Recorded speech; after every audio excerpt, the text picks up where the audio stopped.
We provide you the platform to turn your dreams into reality. Give wings to your aspirations with KR Mangalam University. हूतियों ने निकाला Israel का death warrant, Netanyahu को ठोकने की हो गई है बड़ी तैयारी। जी हां, ईरान पर ताबड़तोड़ हमले करने वाले इजराइल पर नई आफत टूटने वाली है और ये मुश्किल बढ़ाने वाला है यमन।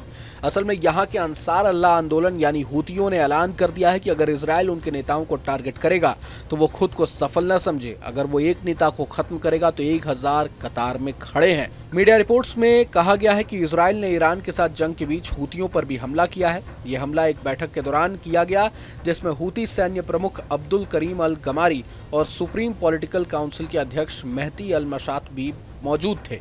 दावा है कि इन दोनों को निशाना बनाने के लिए ही ये हमला किया गया था। मीडिया रिपोर्ट्स के मुताबिक हूती लड़ाके शहादत के लिए तैयार हैं। वो इजराइल के खिलाफ मिसाइल और ड्रोन हमले करेंगे। रिपोर्ट में यह भी जिक्र है कि हूती लड़ाकों को इजराइल से कोई डर नहीं है। वो कहते हैं कि अगर हर नेता की शहादत के बाद 1000 नए नेता खड़े होते हैं। गौरतलब है कि हूती लगातार इजराइल का सिरदर्द बने हुए हैं। 2023 से लेकर अब तक हूती इजराइल पर दर्जनों मिसाइल और ड्रोन दाग चुके हैं।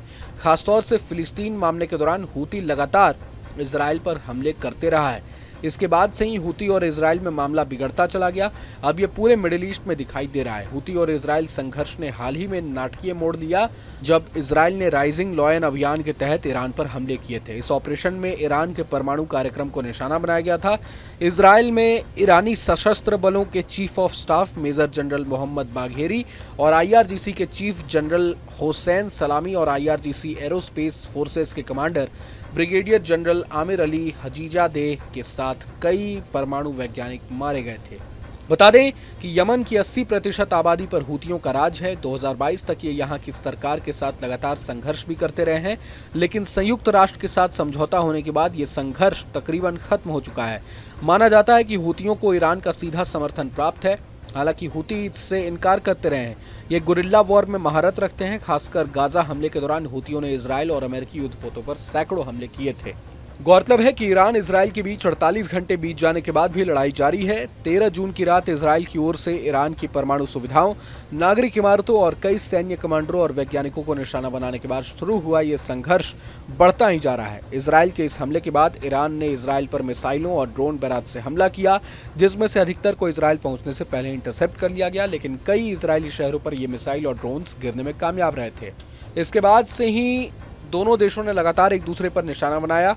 दोनों तरफ से आ रही तस्वीरों में भारी तबाही देखने को मिली है, जिनको दोनों ही देशों के आधिकारिक बयानों ने भी स्वीकारा गया है। ताज़ा जानकारी के हिसाब से ईरान पर इजरायली हमले में 215 की मौत जबकि 648 घायल हुए हैं। वहीं ईरान के हमलों में इजराइल में मरने वालों की संख्या 3 से बढ़कर 8 हो गई है और 200 से ज्यादा लोग घायल हैं। बहरहाल पूरे मसले को लेकर आप क्या कुछ सोचते हैं हमें कमेंट बॉक्स में जरूर बताएं। अगर आपको ये वीडियो पसंद आए तो लाइक करें और चैनल को सब्सक्राइब करें। वहीं तमाम बड़ी खबरों के लिए देखते रहें न्यूज नेशन। जहां भक्ति है हर शब्द में, कथाओं में छुपे हैं दिव्य रहस्य और ज्योतिष देता है जीवन को दिशा। धर्म से जुड़ी हर बातों को जानने के लिए हमारे चैनल स्तुति को सब्सक्राइब करें। चैनल पर जाने के लिए इस लिंक पर क्लिक करें।